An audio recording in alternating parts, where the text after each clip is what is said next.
Hello everyone, this is Tasavvur with Only Gizmos, and in today's video we are going to take a look at the Motorola Atrix 2, which is a successor of the Motorola Atrix 4G. Now the Motorola Atrix 4G was hailed by many as one of the groundbreaking devices, which was also deemed as one of the best smartphones seen at the Consumer Electronics Show in 2011. So let us go ahead and take a look in detail at the Motorola Atrix to understand if it has got the ability to repeat the success of the Motorola Atrix 4G. So taking a look at the front of the device, you have got the call speaker along with a front VGA camera. Right next to it are the proximity and the light sensors, including the LED indicator. And right in the center you have got the large 4.3-inch QHD display, which is non-pentile one. And right below it you have got the 4 Android capacitive standard touch buttons. Taking a look towards the left hand side of the device, you have got a micro USB port along with a micro HDMI port, which are used to connect to the webtop and the laptop, which is now a standard accessory for many of the Motorola's smartphones, including the likes of the Atrix 4G and the Droid Bionic.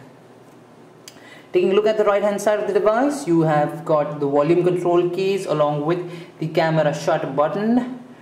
Right at the top of the device you have got a 3.5mm audio jack along with the noise cancellation mic. Right next to it is the power button, which also doubles up as the lock screen button. Taking a look at the back of the device, you have got an 8 megapixel camera along with a single LED flash. Right towards the bottom left you have got the speaker.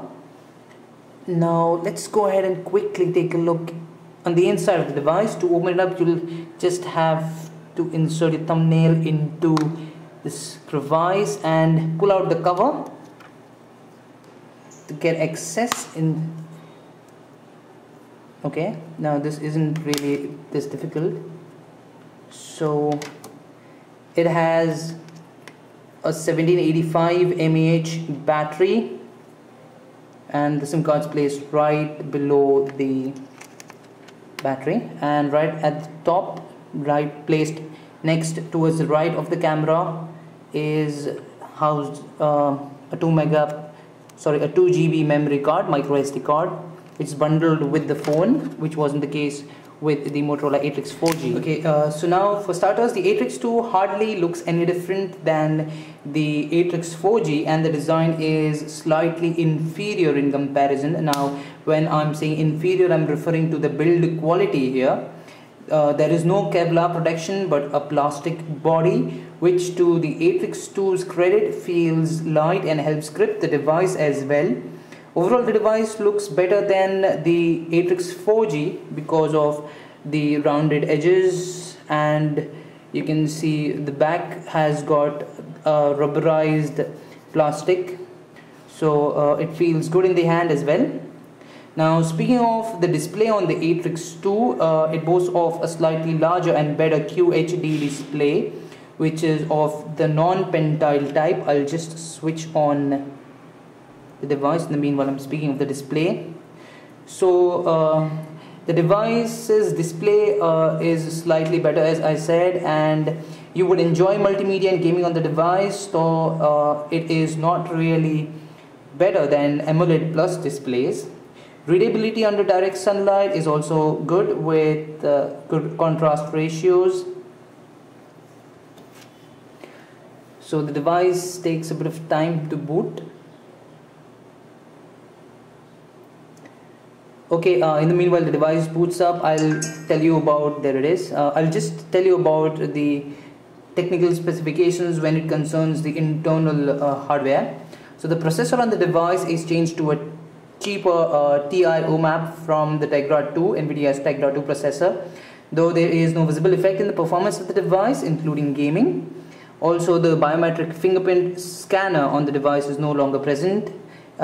It was seen on the Motorola Atrix 4G.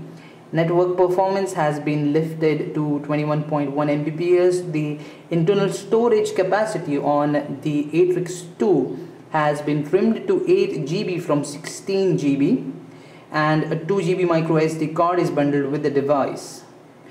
Now let us go ahead and take a look at the display, and I'll speak about the software on the device. It has been upgraded to Android version 2.3. However, there is no official confirmation as to when will it receive the ICS upgrade. So the UI along with the latest iteration of Moto Blur looks quite good, and the animation is interesting, as you can see here. So it gives you a lot of options to customize widgets on your home screens, and obviously you can add as many home screens as you like. This is a feature of Android along with iOS as well. There are other interesting pre-installed apps on the device. To name a few, there is social location and social networking along with Zoomocast.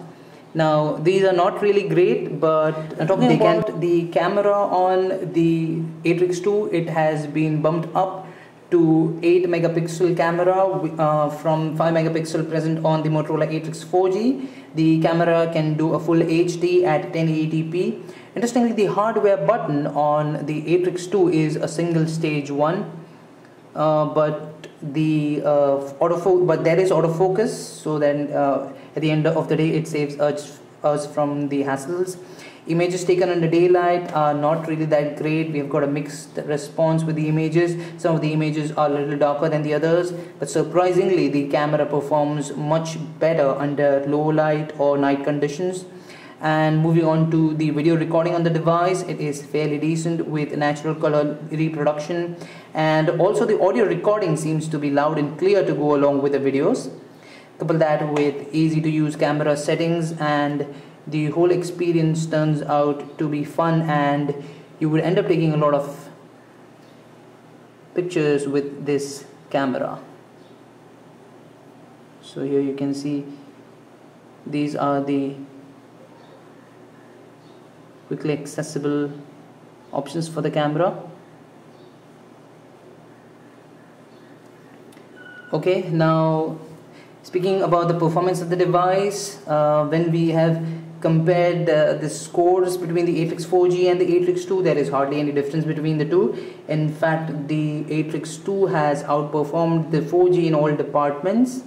Speaking of the battery on the device, it has been certainly downgraded to 1785 from 1930 mAh, but the performance has certainly improved. The battery has managed to last us barely through the entire day with continuous net connectivity over Wi-Fi and Edge, with a couple of hours on calls and a bit of music on the go.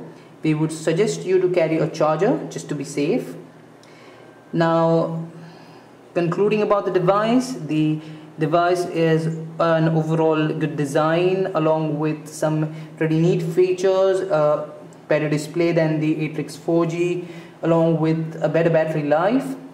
So when you consider it is priced at rupees 22,000 approximately in the market, this has to be one of the best value for money devices currently available right now. But if you consider pure hardware muscle performance as your key priority, you should probably take a look at the Samsung Galaxy S2 or the Droid Razr. This was Tasavvur with Only Gizmos. Thank you so much.